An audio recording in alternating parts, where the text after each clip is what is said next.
Hi hello ನಮಸ್ಕಾರ welcome back to my YouTube channel. Like ಮಾಡಿ, share ಮಾಡಿ, subscribe ಮಾಡಿ ಚಾನಲ್ಗೆ. ನೆನ್ನೆ ಬ್ಯೂಟಿಫುಲ್ ಅಲ್ಲ, ಚಿಂದಿ ಚಿತ್ರಾನ್ನ ಮ್ಯಾಚ್ಗಳು ನೆನ್ನೆ ಸಖತ್ತಾಗಿತ್ತು. ಮ್ಯಾಚ್ಗಳು ಅಲ್ಲ, ಮ್ಯಾಚ್ ಒಂದೇ. ಯಾಕಂದರೆ ಡೇ ಗೇಮ್ ಆಗಿದ್ದು ಅಷ್ಟು ಚೆನ್ನಾಗಿರಲಿಲ್ಲ match. L S G versus Hyderabad ಸಪ್ಪೆ ಮ್ಯಾಚ್ ಅಂತಲೇ ಹೇಳಬೇಕು. But second one R C B versus C S K next level ಮಾತ್ರ. ಸೊ ಫಸ್ಟು ಸಪ್ಪೆ ಮ್ಯಾಚ್ ಬಗ್ಗೆ ಮಾತಾಡ್ಬೋಣ, ಆದಷ್ಟು ಬೇಗ ಮಾತಾಡೋಣ. ಟಾಸ್ ಗೆದ್ದು ಎಲ್ ಎಸ್ ಜಿ ಫೀಲ್ಡಿಂಗ್ ಆಯ್ಕೆ ಮಾಡ್ಕೋತಾರೆ. ಫಸ್ಟ್ ಬ್ಯಾಟಿಂಗ್ ಆಡಿದ್ದು ಎಸ್ ಆರ್ ಎಚ್ ಅವರು. ಅವರೇನಿದು ಅಭಿಷೇಕ್ ಮತ್ತು ಟ್ರಾವಿಸ್ ಸೆಟ್ ಇಬ್ಬರೂ ಅವ್ರದ್ದು ಆ್ಯಕ್ಚುಲಿ ಪವರ್ ಪ್ಲೇಲೇ ಮ್ಯಾಚು ಸೋತಾಗಿತ್ತು ಆ್ಯಕ್ಚುಲಿ ಹೇಳಬೇಕು ಅಂದರೆ. 10 ಓವರ್ಗೆ 35 4 ವಿಕೆಟ್ ಏನೋ ಹೋಗಿರುತ್ತೆ. ಅದಾದಮೇಲೆ ಹೆನ್ರಿಚ್ ಕ್ಲಾಸನ್ನು ಮತ್ತು ನಿತೀಶ್ ಕುಮಾರ್ ರೆಡ್ಡಿ ಅವ್ರು ಲಾಸ್ಟ್ ಮ್ಯಾಚಲ್ಲಿ ಹೇಗೆ ಆಡಿದ್ರು ಇದೇ ಮ್ಯಾಚಲ್ಲಿ ಹಂಗೆ ಆಡಿದ್ರು. ಅವರಿಬ್ಬರು ಆ್ಯಕ್ಚುಲಿ ಪಿಲ್ಲರ್ ಥರ ನಿಂತ್ಕೊಂಡು ಎಸ್ ಆರ್ ಎಚ್ ಟೀಮ್ನ ಮುಂದಕ್ಕೆ ತಗೊಂಡು ಹೋಗ್ತಿದ್ದಾರೆ. ಅವ್ರು ಯಾವಾಗ ಕೊಲಾಪ್ಸ್ ಆಗ್ತಾರೆ ಗೊತ್ತಿಲ್ಲ, ಆವಾಗ ಕಷ್ಟ ಇದೆ ಎಸ್ ಆರ್ ಎಚ್ ಅವ್ರಿಗೆ. ಮೇ ಬಿ ಆದಷ್ಟು ಬೇಗ ಪ್ಯಾಟ್ ಕಮಿಸ್ ಬಂದರೆ ಸ್ವಲ್ಪ ಬೌಲಿಂಗಲ್ಲಿ ಬಲ ಬರ್ಬೋದು. ಯಾಕಂದರೆ ಈ ಬೌಲಿಂಗ್ ಅಟ್ಯಾಕ್ ಇಟ್ಕೊಂಡೆ ಆಲ್ಮೋಸ್ಟು ಡೆಪ್ತ್ವರೆಗೂ ತೊಗೊಂಡೋಗಿದ್ರು ಮ್ಯಾಚ್ನ ಡಿಫೆಂಡ್ ಮಾಡ್ಕೊಳ್ಳೋಕ್ಕೂ. ಈಸಿಯಾಗಿ ಗೆಲ್ಲಬೇಕಿತ್ತು ಎಲ್ ಎಸ್ ಜಿ ಅವರು. ಬಟ್ ತುಂಬ ತಲೆ ಮೇಲೆ ಎಳ್ಕೊಂಡು ಏನೇನೋ ಮಾಡಿ ಕಬ್ಬೆಬ್ಬರಿಸಿ ಲಾಸ್ಟ್ವರೆಗೂ ತೊಗೊಂಡೋದ್ರು. ಸೊ ಮೊಹಮ್ಮದ್ ಶಮಿ, ಪ್ರಿನ್ಸ್ ಯಾದವ್ ಇವರೆಲ್ಲ ಚೆನ್ನಾಗಿ ಮಾಡಿದ್ರು. ಆವಿಷ್ ಖಾನ್ ಇನ್ಕ್ಲೂಡ್ ಆಗಿದ್ರು ಬೌಲಿಂಗಲ್ಲಿ. ಎಲ್ಲರೂ ಮಾಡಿ 150 ಚಿಲ್ಲರೆಗೆ 160 ಪ್ಲಸ್ ಅನಿಸುತ್ತೆ, 160 ಪ್ಲಸ್ ಅನಿಸುತ್ತೆ ಸ್ಕೋರ್ ಮಾಡಿದ್ದು. ಅದಾದಮೇಲೆ ಎಲ್ ಎಸ್ ಜಿ ಅವ್ರು ಚೇಸಿಂಗ್ ಮಾಡ್ತಾರೆ. ಲಾಸ್ಟ್ ಟೈಮ್ ನೋಡಿದ್ರೆ ನೀವು ಪಂತ್ ಓಪನ್ ಮಾಡಿದ್ರು, ಬಟ್ ಅದಷ್ಟು ಕನ್ವಿನ್ಸಿಂಗ್ ಆಗಿಲ್ಲ ಅಂದ್ಬಿಟ್ಟು ಮಾರ್ಷು ಮತ್ತು ಮಾರ್ಕ್ರಮ್ ಓಪನ್ ಮಾಡ್ತಾರೆ. ಲಾಸ್ಟ್ ಇಯರ್ದು ಅವ್ರು ಏನು ಜೋಡಿ ಇತ್ತು, ಲಾಸ್ಟ್ ಇಯರು ಒಳ್ಳೆಯ ಸೀಸನ್ ಆಗಿತ್ತು ಅವ್ರಿಬ್ಬರಿಗೂ L S G ಕ್ಯಾಂಪಲ್ಲಿ.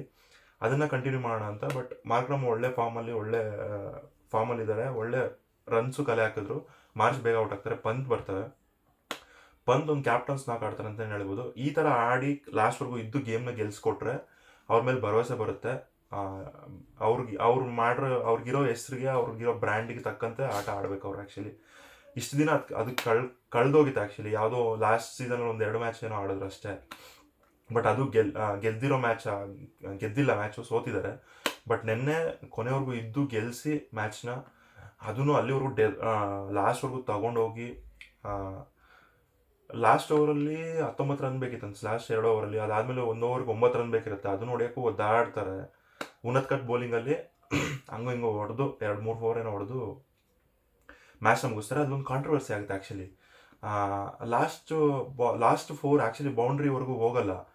Avesh Khan ಬಂದು ತಡೆದು ಬಿಡ್ತಾರೆ ಆ್ಯಕ್ಚುಲಿ. ಅದು ಆ್ಯಕ್ಚುಲಿ ಇವ್ರು ರನ್ನು ಓಡಿರಲ್ಲ 4 ಹೋಗುತ್ತೆ ಅಂತ, ಬಟ್ ಅದನ್ನು 4 ಅಂತ ಕೊಡ್ತಾರೆ.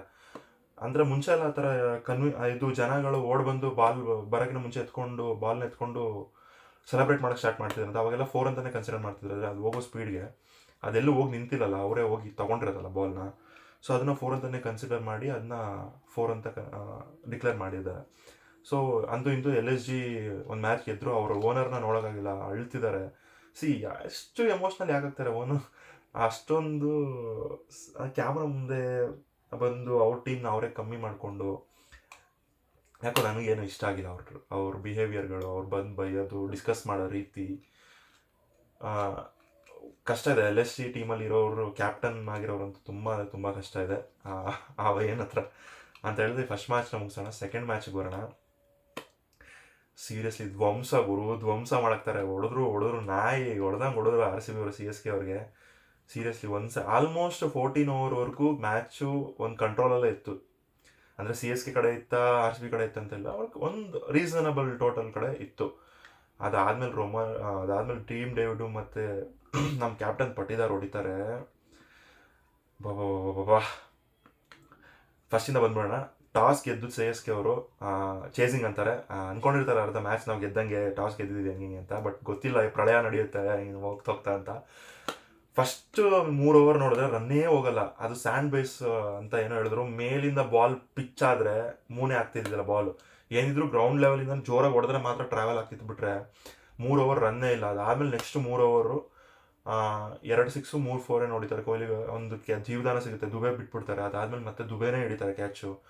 ಅದಾದಮೇಲೆ ಸಾಲ್ಟು ಒಂದೊಳ್ಳೆ ರನ್ ಕಲೆ ಆಗ್ತಾರೆ, 40 ಚಿಲ್ಲರೆನೋ ಹೊಡೆದು ಔಟ್ ಆಗ್ತಾರೆ. ದೇವದತ್ ಪಡಿಕಲ್ ಆರ್ ಸಿ ಬಿಗೆ ಆಡ್ಬೇಕಾದ್ರೆ ಇವ್ರಿಗೆ ಏನಾಗುತ್ತೋ ಗೊತ್ತಿಲ್ಲ. ಸೀರಿಯಸ್ಲಿ ಹಂಗೆ ಆಡಲಿ, ಹಿಂಗೆ ಚೆನ್ನಾಗಿ ಆಡಲಿ, ಇದೇ ಫಾರ್ಮಲ್ಲಿ ಇರಲಿ, ಇಂಡಿಯನ್ ಟೀಮ್ಗೂ ಆಡಲಿ ಅಂತ ಬಯಸ್ಬೇಕಷ್ಟೇ ನಾವು ಕನ್ನಡಿಗರಾಗಿ. ಒಳ್ಳೆ ಶಾರ್ಟ್ಸ್ ಮಾತ್ರ. ಸ್ವಲ್ಪ ಸ್ಟ್ರಗಲ್ ಮಾಡ್ತಾರೆ ಸ್ಟಾರ್ಟಿಂಗಲ್ಲಿ, ಒಳ್ಳೆ ಪಟಿದಾರ್ ಜೊತೆ ಒಳ್ಳೆ 50 ರನ್ ಪಾರ್ಟ್ನರ್ಶಿಪ್ ಬರುತ್ತೆ. ಅದಾದಮೇಲೆ ಒಂದು ಕಾಂಟ್ರವರ್ಸಿ ಆಗುತ್ತೆ. ಅದೇನಂದರೆ ಟೈಮ್ ಔಟು 14ನೇ ಓವರಲ್ಲಿ ಟೈಮ್ ಔಟ್ ತೊಗೊಳ್ತಾರೆ. ಅದಾದಮೇಲೆ ಡಗ್ಔಟ್ ಕಡೆ ನಡ್ಕೊಂಡ್ಬರ್ತಾರೆ ದಿನೇಶ್ ಕಾರ್ತಿಕ್ ಮತ್ತು ಆ್ಯಂಡಿ ಫ್ಲವರು. ಈ ಕಡೆ ರಜತ್ ಪಟಿದಾರ್ ಇರ್ತಾರೆ. ಯಾಕೆ ತೊಗೊಂಡಿದ್ದು ಟೈಮ್ ಔಟ್ ಅಂತ ಕೇಳ್ತಾರೆ. ರಜತ್ ಪಟಿದಾರ್ ಹೇಳ್ತಾರೆ ನೀವು ತೊಗೊಂಡಿದ್ದಲ್ಲ ಅಂತ ಅವ್ರು ಹೇಳ್ತಾರೆ. ಅವ್ರು ನೋಡಿದ್ರೆ ಅವ್ರು ತೊಗೊಂಡಿದ್ದು ಅಂತ ದಿನೇಶ್ ಕಾರ್ತಿಕ್ ಹೇಳ್ತಾರೆ ನೀವು ತೊಗೊಂಡಿದ್ದು ಅಂತ ನಾವು ಅನ್ಕೊಂಡ್ವಿ ಅಂತ. ಅಲ್ಲೊಂದು ಸ್ವಲ್ಪ ಕನ್ಫ್ಯೂಷನ್ ಆಗಿ ಥರ್ಡ್ ಅಂಪೈರ್ ಏನೋ ಹೇಳಿದ್ದಾರೆ, ಅವರೇನೋ ಡಿಸ್ಕಸ್ ಮಾಡ್ತಿದ್ದೀರ ಅದಕ್ಕೆ ನಾನು ಟೈಮ್ ಔಟ್ ಕೊಟ್ಟೆ ಹಂಗೆ ಅಂತ. ಬಟ್ ಅದು ಯಾರಾದರೂ ಒಬ್ರು ಕ್ಲಾರಿಫೈ ಮಾಡಬೇಕು ಏನಾಗಿದೆ ಅಂತ. ಬಟ್ ಈ ಥರ ಅದಾಗಿದ ತಕ್ಷಣ ಮೂಮೆಂಟಮ್, ಅದು ಒಳ್ಳೆ ಮೂಮೆಂಟಮ್ ಇರುತ್ತೆ. ದೊಡ್ಡ ಪಡಿಕಲ್ಗೆ 50 ರನ್ ಕಂಪ್ಲೀಟ್ ಆಗಿರುತ್ತೆ. ಆ ಮೂಮೆಂಟಮ್ ಬ್ರೇಕ್ ಆಗಿ ವಿಕೆಟ್ ಹೋಗುತ್ತೆ ಅನಾರ್ಥಡಾಕ್ಸ್ ಶಾಟ್ ಹೊಡೆಯೋಕೆ ಹೋಗಿ. ಆ ಶಾಟ್ ಬೇಕಿತ್ತ, ಅವಶ್ಯಕತೆ ಇದ್ದಿಲ್ಲ ಆ ಶಾಟು. ಆ ಬಾಲ್ನ ಬಿಟ್ಟಿದ್ರೆ ಹೋಗಿರೋದು ಆ್ಯಕ್ಚುಲಿ. ಸುಮ್ಮನೆ ಅದು ನಾರ್ಮಲಾಗಿ ಆಡ್ಕೊಂಡಿದ್ರೆ ಆಗಿರೋದು. ಅದನ್ನ ಮೇಲೆ ಎತ್ತಕ್ಕೆ ಹೋಗ್ತಾರೆ, ವಿಕೆಟ್ ಹೋಗುತ್ತೆ. ಒಂದು ಕಡೆ ಒಳ್ಳೇದೇ ಅಂತ ಅನಿಸುತ್ತೆ. ಅವಾಗ ದೈತ್ಯ ಮಾನವ ಟೀಮ್ ಡೇವಿಡ್ ಬರ್ತಾರೆ. 4 ಬಾಲು 16ನೇ ಓವರು ಕರೆಕ್ಟ್ 16ನೇ ಓವರು ಫುಲ್ಲು ಒಂದು ವಿಕೆಟ್ ಬೀಳುತ್ತೆ, ರನ್ನೇ ಬರಲ್ಲ. ಅದಾದ್ಮೇಲೆ ಸ್ಟಾರ್ಟ್ ಆಗುತ್ತೆ ಪ್ರಳಯ ಆಗುತ್ತೆ. ಹೊಡಿತಾರೆ 25 ರನ್ನಲ್ಲಿ ಏನೋ ಇರ್ತಾರೆ. ಅವಾಗ ಒಂದು ಒಳ್ಳೆ ಬಾಲ್ ಹಾಕಿ ಅನ್ಶುಲ್ ಕಂಬೋಜ್ ವಿಕೆಟ್ ತೆಗಿತಾರೆ. ಆಮೇಲೆ ನೋಡಿದ್ರೆ ಅದು ನೋ ಬಾಲ್. ಅದು ಆ ನೋ ಬಾಲ್ ಆದ್ಮೇಲೆ ಒಂದು ತಗೋತಾರೆ ಚಾರ್ಜು. ಇವರು ಜೆಮಿ ಓಟನ್ ಓವರಲ್ಲಿ ಒಂದು ಸ್ಟೇಡಿಯಂ ಹೊರಗಡೆ ಒಂದು 6 ಹೊಡಿತಾರೆ. ಅದನ್ನ ಮುಂಚೆನೂ ಪ್ರಾಕ್ಟೀಸಲ್ಲಿ ಸೇಮ್ ಅದೇ ಪ್ಲೇಸಲ್ಲಿ ಹೊಡೆದಿರ್ತಾರೆ. Seriously one of the brutal innings ಅಂತಾನೆ ಹೇಳ್ಬೋದು ಟೀಮ್ ಡೇವಿಡ್ ಕಡೆಯಿಂದ. 25 ಬಾಲ್ಗೆ 70 ರನ್. ಈ ಕಡೆ ರಜತ್ ಪಟಿದಾರ್ ಒಂದು ಬ್ಯೂಟಿಫುಲ್ ಹಾಫ್ ಸೆಂಚುರಿ ಮಿಸ್ ಮಾಡ್ಕೋತಾರೆ. 40+ ಇರ್ತಾರೆ.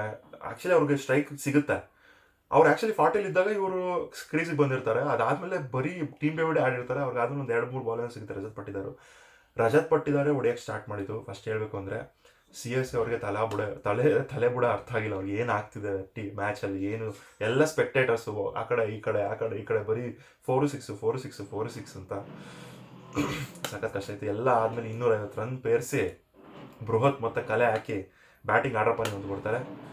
ಪವರ್ ಪ್ಲೇ ಅಲ್ಲದೆ ಎಲ್ಲ ಹೋಗಿತ್ತು. 4 ವಿಕೆಟ್ ಹೋಗಿರುತ್ತೆ actually. 4 wicket Sanju Samson, Ruturaj Gaikwad, Ayush Badoni. Jacob ಡಫಿಗೆ 2 ವಿಕೆಟು, ಭುವನೇಶ್ವರ್ಗೆ 1 ವಿಕೆಟು. ಅದರಲ್ಲಿ ಒಂದು ಕ್ಯಾಚ್ ಅಂತ ಒಂದು ಮಿಸ್ ಆಗಿರುತ್ತೆ ಅನ್ಸುತ್ತೆ ಭುವನೇಶ್ವರ್ ಓವರಲ್ಲಿ. ಅದಾದಮೇಲೆ ಸರ್ಫರಾಜ್ ಖಾನ್ ಬರ್ತಾರೆ. 50 ರನ್ ಹೊಡಿತಾರೆ ಪವರ್ ಪ್ಲೇ ಆಗೋಷ್ಟಕ್ಕೆ ಆಲ್ಮೋಸ್ಟ್ 50 ಕಂಪ್ಲೀಟ್ ಆಗಿರುತ್ತೆ. ಅದಾದಮೇಲೆ ಕೃಣಾಲ್ ಪಾಂಡ್ಯ ಬರ್ತಾರೆ. ಪವರ್ ಪ್ಲೇ ಆಗಿದ ತಕ್ಷಣ beautiful stump Jitesh Sharma catching ಬಗ್ಗೆ ಮಾತಾಡಲೇಬೇಕು. ಇವರು ಅಭಿನಂದನ್ ಸಿಂಗಲ್ಲಿ ದುಬೆ ಒಂದು ಕ್ಯಾಚ್ ಹಿಡಿತಾರೆ. ಅದಂತೂ ಎಕ್ಸ್ಪೆಕ್ಟೇ ಮಾಡಿಲ್ಲ ಕ್ಯಾಚ್ ಹಿಡಿತಾರೆ ಅಂತ. ಸೀರಿಯಸ್ಲಿ ಬ್ಯೂಟಿಫುಲ್ ಕ್ಯಾಚ್ ಅದಂತೂ. ಅದಾದಮೇಲೆ ಸರ್ಫರಾಜ್ ಖಾನ್ ಹೋಗ್ತಾರೆ. ಮತ್ತು ಕಾರ್ತಿಕ್ ಶರ್ಮಾ ಮತ್ತೆ 14 ಕೋಟಿ ವೇಸ್ಟು. ಅದಾದಮೇಲೆ ದುಬೆ ಬರ್ತಾರೆ. ದುಬೆ ಔಟ್ ಆಗ್ತಾರೆ. ಪ್ರಶಾಂತ್ ವೀರು ಒಂದು ಪರವಾಗಿಲ್ಲ ಅನಿಸಿದ್ರು, ಒಂದು 40 ಚಿಲ್ಲರೆ ಹೊಡಿತಾರೆ. ಜೆಮಿ ಓಟನ್ನು ಪರವಾಗಿಲ್ಲ. ಅದಾದಮೇಲೆ 100 ಬಂದವ್ರು ಬ್ಯಾಟ್ ಬೀಸೋದು, 6 ಹೊಡಿಯೋದು. ಚೇಸಿಂಗಲ್ಲಿ ಕಷ್ಟ ಇದೆ. 210 ಅಂತ ಇದ್ದಾಗ ಆ್ಯಕ್ಚುಲಿ ಕಷ್ಟನೇ ಚಿನ್ನಸ್ವಾಮಿ ಡಿಫೆಂಡ್ ಮಾಡೋದು. ಬಟ್ ನಾವು ಲಾಸ್ಟ್ ನಮ್ಮ ಬೌಲಿಂಗ್ ಅಟ್ಯಾಕಲ್ಲಿ ಓಕೆ ನಾವು ಮಾಡಿದ್ದೀವಿ ಅಂತ ನಾವು ಮಾಡ್ಬೋದು ಅಂತ ಅನಿಸುತ್ತೆ. ಯಾಕಂದರೆ ನಾವು ಫಸ್ಟ್ ಮ್ಯಾಚ್ ಆಡಿದಾಗ 200 ರನ್ಗೆ ಕಟ್ ಆಗಿರ್ತೀವಿ ಆ್ಯಕ್ಚುಲಿ ಅವ್ರನ್ನ. ಬಟ್ ಅದೇ ಚೇಸಿಂಗ್ ಅಂತ ಮಾಡಿದಾಗ ಇನ್ನೂ ಡಿಫೆಂಡ್ ಮಾಡ್ಕೊಳ್ಳೋದು ಹೆಂಗೆ ಅಂತ ನೋಡಬೇಕು ಒಂದ್ಸರಿ. ನಾವು ಎರಡೂ ಒಂದು 250+ ಡಿಫೆಂಡ್ ಮಾಡಿದ್ವಿ. ಬಟ್ 200 ಒಳಗಡೆ 210 ಒಳಗಡೆ ಡಿಫೆಂಡ್ ಮಾಡೋಕ್ಕಾಗುತ್ತಾ ಅಂತ ಒಂದ್ಸರಿ ನೋಡಬೇಕು ಹೆಂಗಿರುತ್ತೆ ಅಂತ. ಮೇ ಬಿ ಹೇಸಲ್ವುಡ್ ಬಂದಾಗ ಆಗ್ಬೋದು ಅನಿಸ್ತಿದೆ ನನಗೆ. ಬಟ್ ಚಿಂದಿ ಲೆವೆಲ್ ಮಾತ್ರ ಅವರು ಆ್ಯಕ್ಚುಲಿ ಅವ್ರು ಅಂದ್ಕೊಂಡಿರ್ತಾರೆ ಹೆಂಗಿದ್ರು ನಾವು ಸೋಲ್ತೀವಿ, ಅದೇ ಮೈಂಡ್ಸೆಟ್ಟಲ್ಲಿ ಬಂದಿರ್ತಾರೆ. ಯಾಕಂದರೆ ಇದೇ 200 ರನ್ ಹೊಡಿಬೇಕು ಅಂತಿದ್ದಾಗ ಪ್ರೆಷರ್ ಬೇರೆ ಥರ ಇರ್ತಿತ್ತು. ಇವಾಗ ಅವ್ರಿಗೆ ಗೊತ್ತು ನಾವು ಹೆಂಗಿದ್ರು ಗೆಲ್ಲಲ್ಲ ಅಂತ ಗೊತ್ತು, ನಾವು ಹೆಂಗಿದ್ರು ಇದನ್ನ ರೀಚ್ ಆಗೋಕ್ಕಾಗಲ್ಲ ಅಂತ ಗೊತ್ತು, ಎಲ್ಲ ಗೊತ್ತು ಅವ್ರಿಗೆ. ಸೊ ಅದಕ್ಕೋಸ್ಕರ ಅವರು ಲೈಟಾಗಿ ಬಂದಂಗೆ ಅಟ್ಲೀಸ್ಟ್ ಅದು ರನ್ ರೇಟ್ನ ಇಂಪ್ರೂವ್ ಮಾಡ್ಕೊಳ್ಳೋಣ, ಇವಾಗ ಸೋಲೋದು ಬೇಡ ಅನ್ನೋ ಮೈಂಡ್ಸೆಟ್ಟಲ್ಲಿ ಬಂದು ಅವ್ರು ಹೊಡಿತಾ ಹೋಗ್ತಿದ್ರು. ಬಟ್ ಇದರಲ್ಲೆಲ್ಲದರಲ್ಲೂ ಒಬ್ಬ ಬೌಲರ್ ಬಗ್ಗೆ ಮಾತಾಡಬೇಕು. ಸುಯಾಶ್ ಶರ್ಮಾ 11ನೇ ಓವರಲ್ಲೇನೋ ಬರ್ತಾರೆ. 5.25 ಎಕಾನಮಿ ಇವ್ರದ್ದು. ಬ್ಯೂಟಿಫುಲ್ ಚಿಂದಿ ಬೌಲಿಂಗ್ ಮಾತ್ರ ಎಲ್ಲರೂ ಓಡಿಸ್ಕೋತಾರೆ. Krunal Pandya, Bhuvneshwar Kumar, Jacob Duffy, Abhinandan, Romario Shepherd. Jacob Duffy ಹೇಳಬೇಕು ಅಂದರೆ ಬ್ಯೂಟಿಫುಲ್ ಹಾಫ್ ಸೆಂಚುರಿನ ಮಾಡಿಬಿಡ್ತಾರೆ ಅವರು. ಬಟ್ ಇದರಲ್ಲಿ ಏನೂ ಮಾಡೋಕ್ಕಾಗಲ್ಲ ಆ್ಯಕ್ಚುಲಿ. ಫ್ಲೋ ಅಲ್ಲಿ ಹೊಡಿಬೇಕು ಅಂತಲೇ ಅವ್ರದ್ದು ಹೋಗೋದೇನಿಲ್ಲ. ವಿಕೆಟ್ ಹೋದ್ರು ಕೇಳೋರಿಲ್ಲ, ಏನು ಹೇಳೋರಿಲ್ಲ. ಬಂದು ಸರಿಯಾಗಿ ಬಾರಿಸ್ತಿರ್ತಾರೆ. ಇಲ್ಲ ಗೆಲ್ಲೇಬೇಕು ಅನ್ನೋ ಗೆಲ್ಲುತ್ತೆ ಅನ್ನೋ ಸಿಚುವೇಶನ್ ಇದ್ದಾಗ ಆ ಥರ ಆಡಿ ಗೆಲ್ಸೋದು ಕಷ್ಟ ಇದೆ. ಯಾಕಂದರೆ ಪ್ರೆಷರಲ್ಲಿ ಇರ್ತಾರೆ, ಔಟ್ ಆಗೋ ಚಾನ್ಸಸ್ ಇರುತ್ತೆ. ಬಟ್ ಈ ನೆನ್ನೆ ಸಿಚುವೇಶನ್ ಅವ್ರು ಡೂ ಆರ್ ಡೈ ಅಲ್ಲ, ಬರೀ ಡೈ ಅಷ್ಟೇ. ಅವ್ರು ಎಷ್ಟು ಮೇಲೆ ಅದ್ರಲ್ಲಿ ಬಿದ್ದೋಗ್ಬಿಟ್ಟಿದ್ವಿ ಸಮುದ್ರದಲ್ಲಿ. ಬಟ್ ಕೆಳಗಡೆ ಹೋಗ್ದಂಗೆ ಏನು ಮಾಡಬೇಕು ಅನ್ನೋದು ಮಾತ್ರ ಮಾಡ್ತಿದ್ರು ಅಷ್ಟೇ ಅವರು. Crazy hitting, next level. ಮತ್ತು ಟೀಮ್ ಡೇವಿಡ್ ಕಡೆಯಿಂದ ಅಲ್ಲಿಗೆ 246 ರನ್ನಿಂದ ಗೆಲ್ತೀವಿ ನಾವು. 200 ಚಿಲ್ಲರೆನ ಹೊಡಿತಾರೆ, ಆಲ್ಔಟ್ ಆಗ್ತಾರೆ. ಆಲ್ಔಟ್ ಮಾಡಿದ್ದು ಒಳ್ಳೆ ಸೈನೇನೆ RCB ಬೌಲಿಂಗ್ ಅಟ್ಯಾಕ್ಗೆ. ಅಂತೂ ಇಂತೂ ನಾವು ಟೇಬಲ್ ಟಾಪಲ್ಲಿದ್ದೀವಿ, ಅವರು ಟೇಬಲ್ ಕೆಳಗಡೆ ಇದ್ದಾರೆ. ನಿನ್ನೆ ಸ್ಟೇಡಿಯಮಲ್ಲಿ ನೋಡಬೇಕು, ಆಲ್ಮೋಸ್ಟ್ ಮುಂಚೆ ಎಲ್ಲ ಈಕ್ವಲ್ ಆಗಿರ್ತಿತ್ತು. ಅರ್ಧ ಚೆನ್ನೈ ಅವರಿದ್ದರೆ ಅರ್ಧ RCB ಅವರು ಇರೋದು. ನಿನ್ನೆ ಪ್ಯೂರ್ RCB ಡಾಮಿನೇಷನ್ನು. ಚೆನ್ನೈ ಫ್ಯಾನ್ಸ್ಗೆ ಗೊತ್ತಾಗ್ಬಿಟ್ಟಿದೆ ಆ್ಯಕ್ಚುಲಿ ಈ ಟೀಮ್ ಆಗಲ್ಲ ಅಂತ. ನಾವು RCB ಫ್ಯಾನ್ಸು 17 ವರ್ಷದಿಂದ ಬ್ಯಾಕ್ ಮಾಡ್ಕೊಂಡು ಬಂದಿದ್ವಿ. ಎಂಥ ಲೋಯೆಸ್ಟ್ ಸಿಚುವೇಶನ್ ಇದ್ದರೂ ಏನೇ ಆಗಿದ್ರು ಬಿಟ್ಕೊಟ್ಟಿಲ್ಲ. ಬಟ್ ಚೆನ್ನೈ ಅವರು 2 ವರ್ಷದಿಂದ ಅವ್ರನ್ನ ನೋಡೋಕ್ಕಾಗ್ತಿಲ್ಲ. ಲಾಯಲ್ಟಿ ಅನ್ನೋದು ಎಲ್ರಿಗೂ ಸಿಗಲ್ಲ, ಎಲ್ಲ ಟೀಮು ಸಿಗಲ್ಲ. ಅದು RCBಗೆ ಸಿಕ್ಕಿದೆ. ಅದಕ್ಕೆ RCB ಟೀಮು ಇಷ್ಟು ಚೆನ್ನಾಗಿದೆ. ಎಷ್ಟು ಪ್ರಾರ್ಥನೆಗಳು, ಎಷ್ಟು ಪೂಜೆಗಳು, ಎಷ್ಟು ಅಂತೂ ಇಂತೂ ಒಂದೊಳ್ಳೆ RCB ಫ್ಯಾನ್ಸ್ ಒಳ್ಳೆ ಖುಷಿ ಅಂದರೆ ಖುಷಿ ಸ್ಟೇಟಲ್ಲಿ ಇದ್ದೀವಿ ಅಂತಲೇ ಹೇಳ್ಬೇಕು. ವಿಡಿಯೋ ಇಷ್ಟ ಆದರೆ ಲೈಕ್ ಮಾಡಿ, ಶೇರ್ ಮಾಡಿ, ಫ್ರೆಂಡ್ಸು ಮತ್ತು ಕ್ರಿಕೆಟ್ ಲವರ್ಸ್ ಜೊತೆ ಶೇರ್ ಮಾಡಿ, ಸಬ್ಸ್ಕ್ರೈಬ್ ಮಾಡಿ ಚಾನಲ್ಗೆ. ಬೆಲ್ಲೈಕನ್ ಕ್ಲಿಕ್ ಮಾಡೋದು ಮಾತ್ರ ಮರಿಬೇಡಿ ಅಂತ ಹೇಳ್ತಾ ವಿಡಿಯೋ ಮುಗಿಸ್ತಾ ಇದ್ದೀನಿ. ಧನ್ಯವಾದಗಳು, ಶುಭ ದಿನ. ಏನಾದರೂ ಇಂಪ್ರೂವ್ ಮಾಡ್ಕೋಬೇಕಾ ಅಂತ ಏನಾದರೂ ನೋಡಿರೋರು, ವ್ಯೂಸೇ ಬರ್ತಿಲ್ಲ, ವ್ಯೂಸ್ ಬರಬೇಕು. ಆ್ಯಕ್ಚುಲಿ ವ್ಯೂಸ್ ಬಂದಾಗ ಅಕಸ್ಮಾತ್ ನೋಡಿದಾಗ ನೆಕ್ಸ್ಟ್ ನಾನು ಏನಾದರೂ ಇಂಪ್ರೂವ್ ಮಾಡ್ಕೋಬೇಕು ಅಂದರೆ ಕಮೆಂಟಲ್ಲಿ ಮೆನ್ಷನ್ ಮಾಡಿ. ಇನ್ನೂ ಏನಾದರೂ ಕೀ ಪಾಯಿಂಟ್ಸ್ ಏನಾದರೂ ಮಿಸ್ ಮಾಡಿದರೆ ಅದನ್ನು ಕಮೆಂಟಲ್ಲಿ ಮೆನ್ಷನ್ ಮಾಡಿ ಅಂತ ಹೇಳ್ತಾ ವಿಡಿಯೋ ಮುಗಿಸ್ತಾ ಇದ್ದೀನಿ.